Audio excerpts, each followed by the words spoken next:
The cafeteria of Orbital Station 7 buzzed with the usual mix of languages, clicks, and harmonics that made up the Galactic Defense Force's multinational crew. Lieutenant Marcus Chen sat quietly at a corner table, methodically eating his nutrient paste while reviewing tactical reports on his tablet.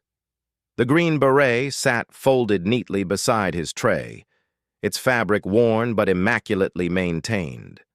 Around him, the usual hierarchy played out. The towering Krillian warriors dominated the center tables, their chitinous exoskeletons gleaming under the artificial lights. The elegant Etherian officers glided between tables, their crystalline forms refracting light in mesmerizing patterns. Smaller groups of various species clustered together, each maintaining their own social dynamics within the larger military structure. Marcus had grown accustomed to being overlooked. Humans were relatively new to the galactic community, having joined the Defense Force only 15 years ago. Most species viewed them as primitive, weak, and largely insignificant. Earth's military contribution was considered minimal at best, and human soldiers were typically assigned to support roles or low-risk operations. The quiet of his meal was interrupted when Captain Zextar approached his table. The massive Krillian stood nearly 9 feet tall, his 4 arms ending in razor-sharp claws that could shred steel. His compound eyes fixed on Marcus with what passed for amusement among his species.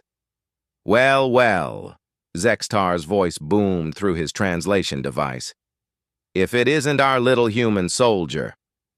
Still playing with those ancient projectile weapons?" Several nearby tables turned to watch the interaction. Marcus looked up calmly, his dark eyes meeting the alien's gaze without flinching. "Good afternoon, Captain. Just finishing my meal." Zextar's mandibles clicked in what Marcus had learned was Krillian laughter. "You know, I've been wondering something about you humans. You wear these little cloth hats as if they mean something. What exactly is the point of that ridiculous green cap?" Marcus's jaw tightened almost imperceptibly, but his voice remained steady. "It's a beret, Captain. It represents my unit and training." "Training?" Zextar's laughter grew louder, drawing more attention from across the cafeteria. "What kind of training could a species that only discovered spaceflight a century ago possibly have? Do you practice throwing rocks?" The Krillian reached out with one of his lower arms and flicked the beret off the table. It landed on the floor near Marcus's feet. The gesture was casual, dismissive, and deliberately humiliating. Conversations around them began to die down as more soldiers turned to watch. Marcus looked down at his beret, then back at Zextar. The captain was grinning now, showing rows of serrated teeth. Several of his Krillian subordinates had moved closer, forming a loose semicircle around the table. The message was clear.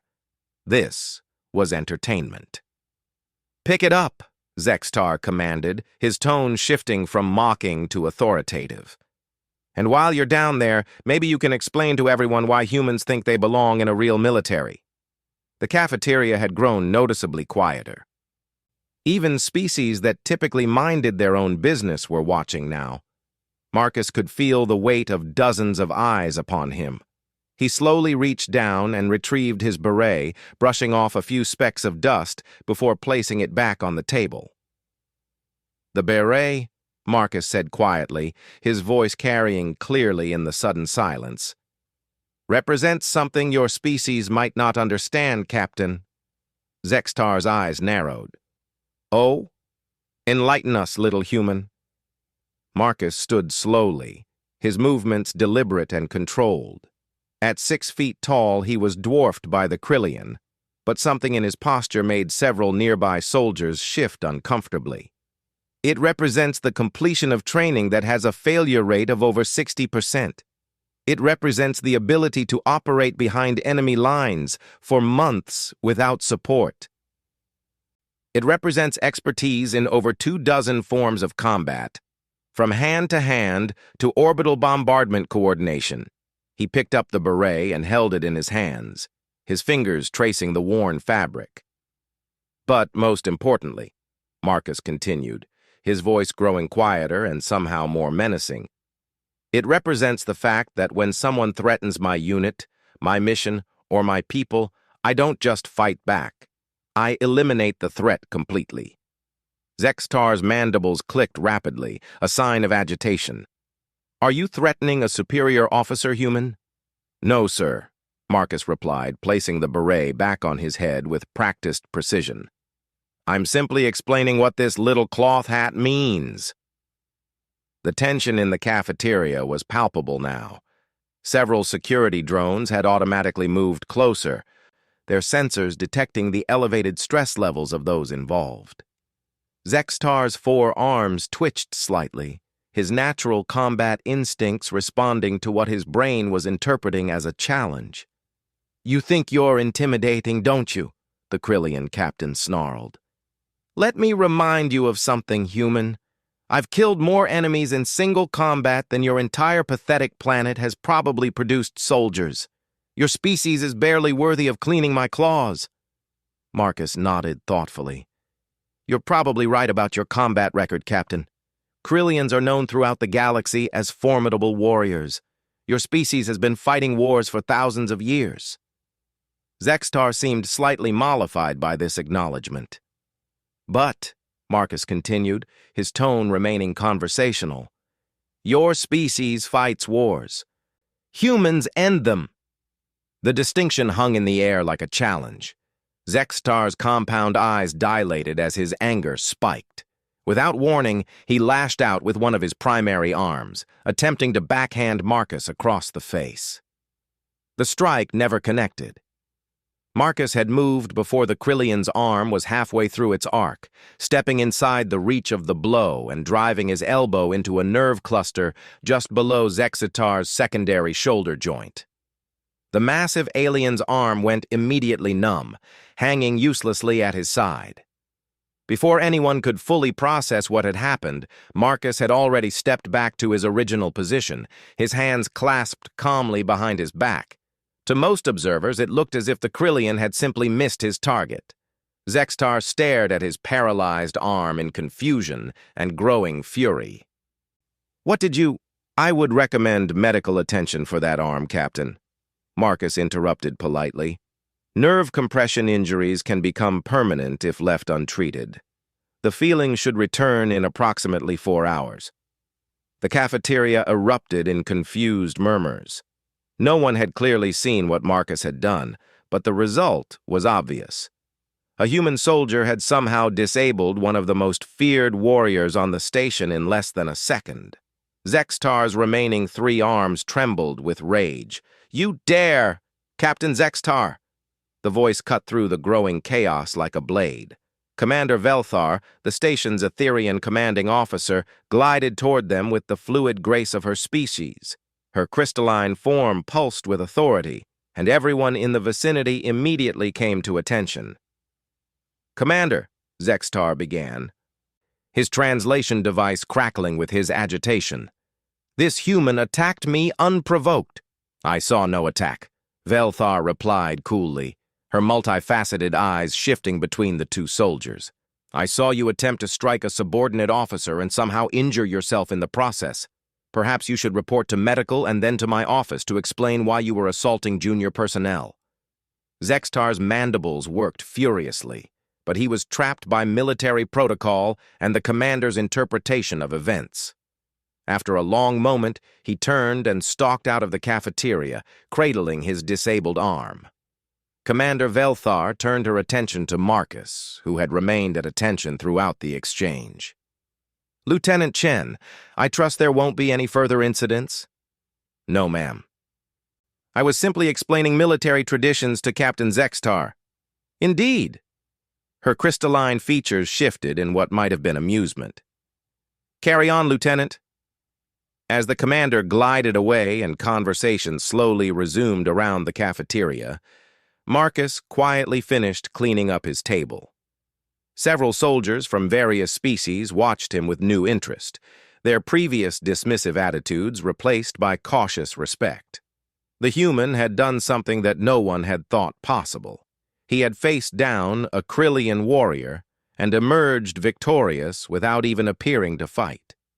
The green beret on his head suddenly seemed less like a quaint human tradition and more like a warning sign.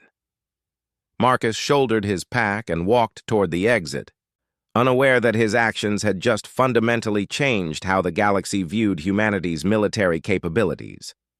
The joke had backfired spectacularly, but the real demonstration of overwhelming force was yet to come. Word of the cafeteria incident spread through Orbital Station 7 like wildfire. Within hours, every soldier, technician, and officer knew that Lieutenant Marcus Chen had somehow disabled Captain Zextar without anyone clearly seeing how. The story grew with each telling, but the core facts remained consistent. A human had bested one of the galaxy's most feared warrior species in seconds. Marcus found himself the subject of intense scrutiny as he went about his duties. Conversations stopped when he entered rooms. Alien soldiers who had previously ignored him now watched his every movement with a mixture of curiosity and wariness. Some seemed to be studying him, trying to understand how such an unassuming figure could pose a threat to someone like Zexatar. 3 days after the incident, Marcus was conducting his evening training routine in one of the station's smaller gymnasiums. He had chosen the facility specifically because it was usually empty during this shift cycle. The last thing he wanted was more attention while he maintained his combat skills. He moved through a complex series of exercises that combined traditional martial arts with zero-gravity combat techniques. His movements were fluid and precise, each strike and block executed with mechanical accuracy. To an untrained observer, it might have looked like an elaborate dance. To someone who understood combat, it was clearly the routine of a professional killer. Impressive. Marcus spun toward the voice, dropping automatically into a defensive stance. Commander Veltar stood in the doorway, her crystalline form refracting the gymnasium's lights into rainbow patterns across the walls. Commander, Marcus straightened and came to attention. I didn't hear you enter. Few do. She glided into the room, her movements creating subtle harmonic tones as her crystalline structure shifted. I wanted to speak with you about the incident with Captain Zextar. Marcus remained silent, waiting for her to continue. The medical scan showed that you struck a nerve cluster with surgical precision, Velthar continued. The technique required knowledge of Krillian anatomy that shouldn't be available to junior human officers. I study the physiology of all species I might encounter in the field, ma'am. It's part of my training. Your training, she repeated the words thoughtfully. Tell me, Lieutenant, what exactly did you do before joining the Galactic Defense Force? Marcus hesitated for just a moment. I was a member of Earth's Special Operations Command, ma'am, specifically the 5th Special Forces Group. And what did the 5th Special Forces Group specialize in? Unconventional warfare, ma'am, counterinsurgency operations, direct action missions, and foreign internal defense. Velthar's multifaceted eyes studied him intently. Elaborate on direct action missions.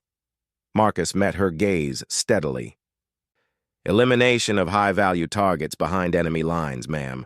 We were often inserted into hostile territory without support for extended periods. I see. The commander moved closer, her crystalline form casting shifting shadows. And how many such missions did you complete? 47 confirmed, ma'am. The number hung in the air between them. Velthar's harmonic resonance shifted to a lower frequency, indicating deep thought. 47 assassination missions, she said quietly. And you're how old? 28, ma'am. You began this work as a child? I enlisted at 18, ma'am, completed selection and training by 20. I've been operational for 8 years. Velthar processed this information in silence for several moments. The mathematics were staggering. This young human had averaged nearly 6 targeted killings per year for almost a decade. The Galactic Defense Force was told that humanity's contribution would be primarily in support roles, she said finally. We were informed that your species lacked the experience for frontline combat operations. Marcus's expression remained neutral. Perhaps Earth's government felt that our actual capabilities might be concerning to our new allies, ma'am. Perhaps indeed. Velthar's tone carried a new note of respect. Tell me, Lieutenant, how many others like you are currently serving in human units throughout the Defense Force? I'm not at liberty to discuss specific operational details, ma'am. A diplomatic answer, but I think we both know the implications. Before Marcus could respond, the gymnasium's emergency lighting activated, bathing everything in pulsing red illumination. The station's alert system began broadcasting an urgent message in multiple languages. All personnel report to battle stations immediately. This is not a drill. Hostile forces have been detected approaching the station. All personnel report to battle stations. Marcus and Commander Velthar exchanged glances. The orbital station 7 was supposedly positioned in a secure sector, far from any known conflict zones. Report to the command center, Lieutenant, Velthar ordered as she moved toward the exit. Your expertise may be required. They reached the command center to find controlled chaos. Officers from dozens of species worked frantically at their stations, while the main display showed a tactical overview of the approaching threat. What they saw was terrifying. A full Zephyrian assault fleet, moving at combat speed directly toward the station. The Zephyrians were one of the galaxy's most aggressive species, raiders and conquerors who had been pushing against Defense Force territory for months. Their technology was roughly equivalent to most galactic civilizations, but their willingness to accept massive casualties made them extremely dangerous opponents. Status report, Velthar commanded as she took her position at the center of the command deck. 18 Zephyrian heavy cruisers and approximately 40 escort vessels, reported the tactical officer, a nervous Altarian whose tentacles were writhing with stress. They'll be in weapons range in 37 minutes. Our defensive capabilities? Minimal, Commander. We have standard station shields and point defense systems, but we're a logistics hub, not a fortress. Our escort squadron consists of only 6 light cruisers. Velthar's crystalline form darkened as she processed the tactical situation. Orbital Station 7 housed nearly 50,000 personnel from across the galaxy. It was also a critical supply depot for 3 different sector fleets. If it fell, the entire defensive line in this region would collapse. Have you sent a distress signal? She asked. Yes, ma'am. The nearest Defense Force fleet is the 7th Battle Group, but they're 14 hours away at maximum burn. The mathematics of the situation were brutally simple. The station's defenses might hold for an hour against a determined assault. The Zephyrians would arrive in 37 minutes and could maintain their attack for as long as necessary. Commander, Marcus spoke quietly from his position near the tactical display. I may have a suggestion. Every eye in the command center turned toward the human lieutenant. Several officers exchanged skeptical glances. What could a junior officer from a primitive species possibly offer in this situation? Speak, Velthar ordered. Marcus stepped closer to the main display, studying the enemy formation. The Zephyrian fleet is maintaining a tight attack formation designed to maximize their firepower concentration when they reach the station. But they're also following a predictable approach vector. Your point, Lieutenant? Their formation assumes they're facing a static defense. They're not accounting for the possibility of a preemptive strike. The tactical officer's tentacles stopped writhing as he stared at Marcus. Preemptive strike? With 6 light cruisers against 18 heavy cruisers? That's suicide. Not if you do it right, Marcus replied calmly. He manipulated the tactical display, highlighting specific ships in the enemy formation. The Zephyrian command structure is hierarchical. Take out the flagship and the two primary command vessels, and the rest of the fleet will be thrown into confusion for approximately 8 to 12 minutes while they reorganize. Even if that's true, another officer interjected, our cruisers don't have the firepower to penetrate heavy cruiser shields. Marcus smiled grimly. They do if you know where to hit them. He expanded the display, showing detailed schematics of Zephyrian heavy cruisers. Zephyrian shield generators have a known vulnerability. There's a 2-second window during their standard power cycling where the aft dorsal shields drop to 30% strength. If you can time a concentrated strike to hit during that window, the ship would be crippled or destroyed. The tactical officer finished, his attitude toward the human shifting noticeably. Exactly. The key is coordination and timing. Commander Velthar studied the proposed attack plan. This would require our cruisers to approach within near-suicidal range of the enemy fleet. Yes, ma'am. But it would also give the station's defenses a fighting chance. If we can eliminate their command structure and maybe 2 or 3 more heavy cruisers, the remaining ships might decide the cost isn't worth it. And if they don't retreat? Marcus met her gaze. Then we've at least bought time for the civilian evacuation and made them pay a heavy price for their victory. The command center fell silent as everyone absorbed the implications. The plan was audacious, dangerous, and their only real chance of survival.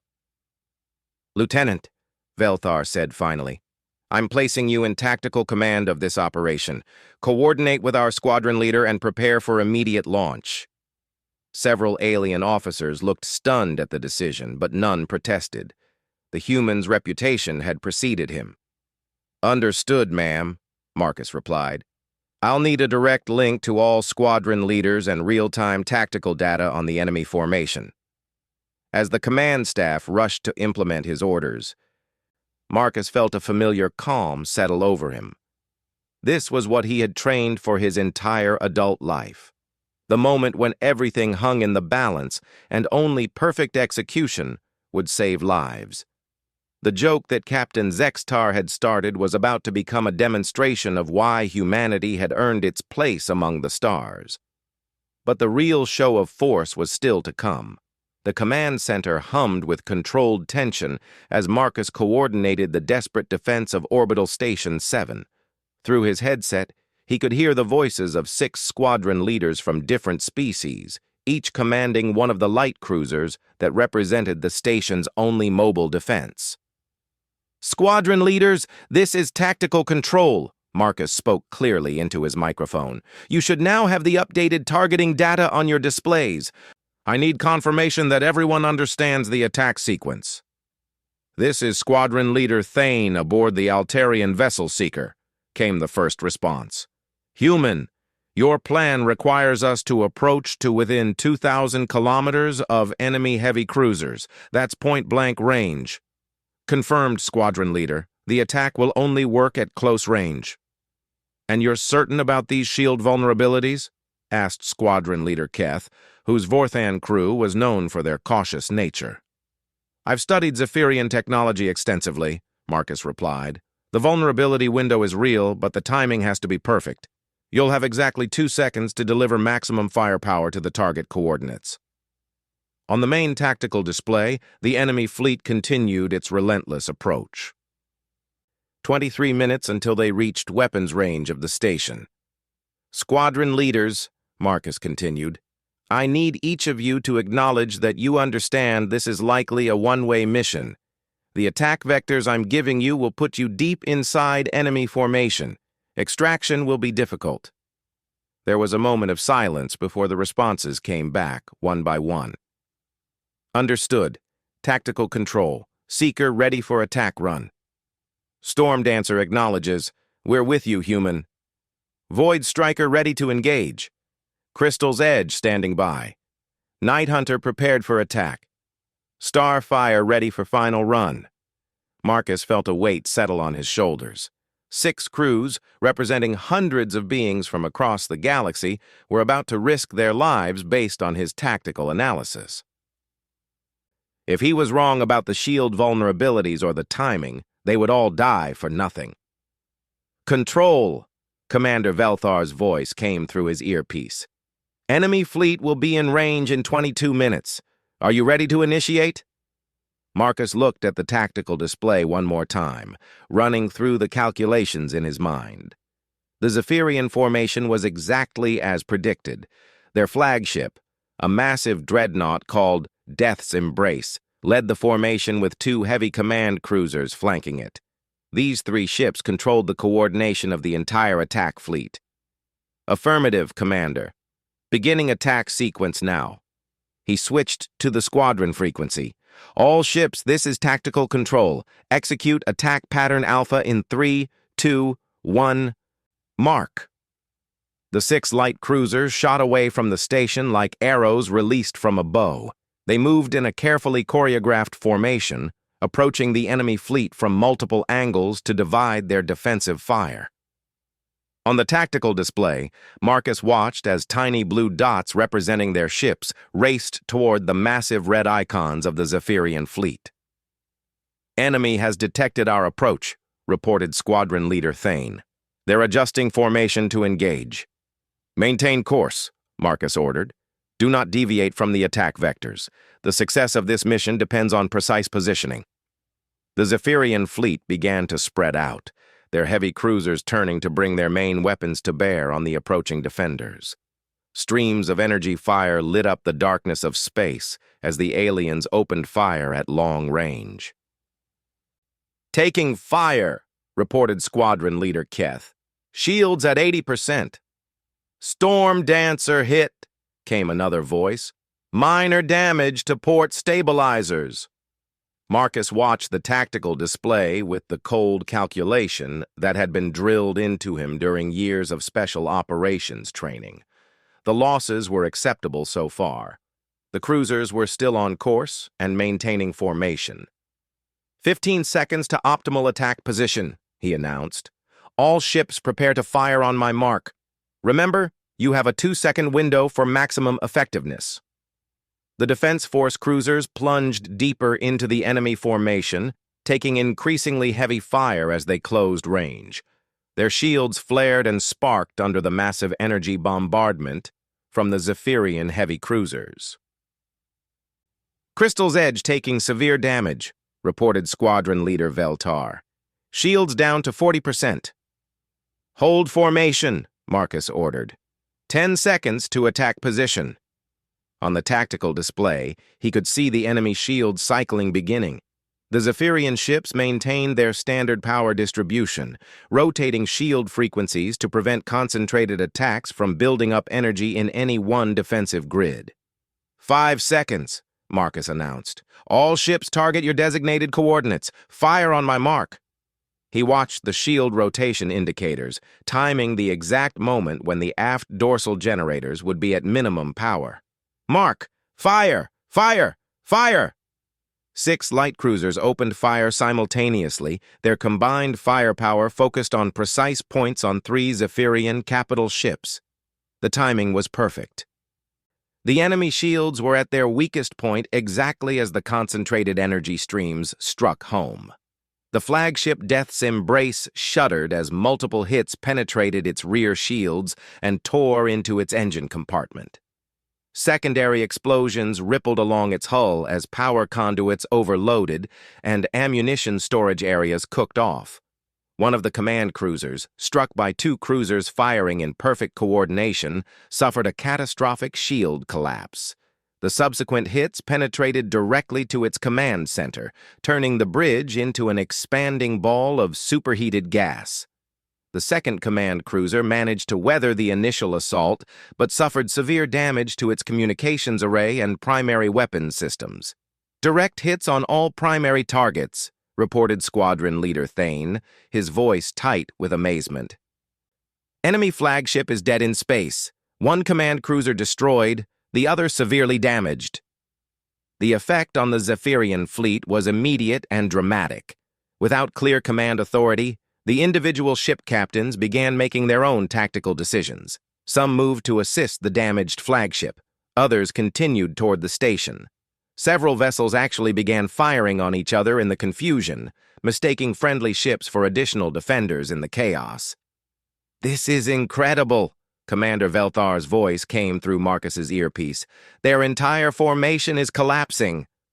But Marcus was already thinking 3 moves ahead. "Squadron leaders, do not celebrate yet. Execute withdrawal pattern Beta immediately. Get clear of their formation before they reorganize." "Negative on that order?" "Tactical control," came Squadron Leader Keith's voice. "Void Striker and Night Hunter are moving to engage the remaining heavy cruisers. We can finish them." "Belay that!" Marcus shouted into his microphone. "I repeat, execute immediate withdrawal. Their confusion won't last long, and when they reorganize, you'll be trapped in the middle of their fleet." "But we have them on the run," protested Squadron Leader Veltar. "No," Marcus replied firmly. "We've accomplished our mission. The station's defenses can handle what's left. Get your people out of there now." It was a lesson he had learned the hard way during special operations missions. Know when to withdraw. The most dangerous moment in any operation was often right after apparent success, when adrenaline and victory euphoria could lead to fatal mistakes. "All ships, this is Squadron Leader Thane. Follow tactical controls orders. Execute withdrawal pattern Beta." The 6 cruisers began their escape from the enemy formation, but they had waited precious seconds too long. The surviving Zephyrian ships were already beginning to coordinate their response, and several heavy cruisers moved to intercept the withdrawing defenders. "Crystal's Edge is caught in a crossfire," reported Squadron Leader Veltar. "We're not going to make it clear." Marcus watched the tactical display with growing alarm. The Etherian cruiser was taking fire from 3 different enemy ships and wouldn't survive much longer. "Storm Dancer and Seeker, alter course to assist Crystal's Edge," he ordered. "Negative," came Squadron Leader Veltar's voice, strained but determined. "We'll cover your withdrawal. Get the others clear." "Squadron Leader, I order you to—" "Sorry, tactical control, but you're not in my chain of command. Crystal's Edge out." The Etherian cruiser turned toward the enemy ships, pursuing its fleeing comrades, and opened fire with everything it had. Its sacrifice bought the other 5 ships the time they needed to escape the enemy formation, but Marcus watched its icon disappear from the tactical display with a cold fury building in his chest.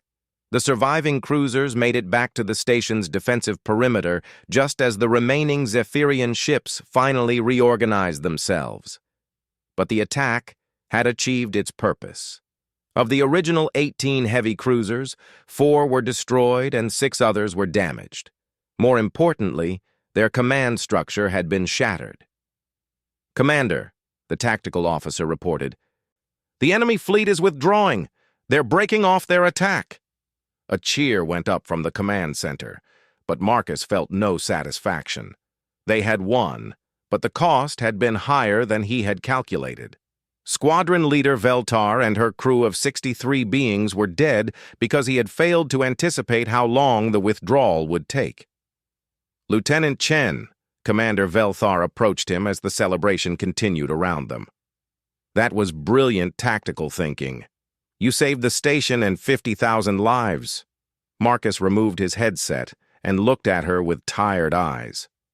"I got Crystal's Edge killed because I miscalculated the enemy response time." "You saved 5 other ships and prevented a massacre," she replied firmly. "In war, perfect victories are rare." "You did what was necessary with the resources available." Before Marcus could respond, a commotion near the command center entrance drew their attention. Captain Zextar entered the room, his injured arm now in a medical support brace. He looked around at the celebrating officers, then his compound eyes fixed on Marcus. The Krillian captain approached slowly, his 3 good arms hanging at his sides. When he reached Marcus, he stopped and performed a formal military salute. "Lieutenant Chen," Zextar said, his translation device carrying none of its usual arrogance. "I owe you an apology. I was wrong about humans and about you specifically. Your tactical brilliance saved us all." Marcus returned the salute. "Thank you, Captain. I appreciate that." Zextar lowered his arms and studied the human's face. I have to ask, is it true that you used to be some kind of elite soldier on Earth? Yes, sir. I was a Green Beret. Green Beret, the Krillian repeated thoughtfully. And what does that mean exactly? Marcus considered his answer carefully. It means that when someone kicks at you as a joke, you have the training and experience to end the situation with overwhelming force. But it also means you have the discipline to use only the minimum force necessary to achieve your objectives. Zextar's mandibles clicked slowly as he processed this explanation. I think I understand now. You could have seriously injured me in the cafeteria, couldn't you? Yes, sir. But you chose not to. The situation didn't require it, sir. The Krillian captain extended one of his good arms toward Marcus. I would be honored to serve alongside you in the future, Lieutenant. Earth's warriors are clearly more formidable than any of us realized. Marcus shook the offered hand, noting how carefully Zextar controlled his grip to avoid crushing human bones. As word of the battle spread throughout the station, Marcus found himself once again the center of attention. But this time, the looks he received were not skeptical or dismissive.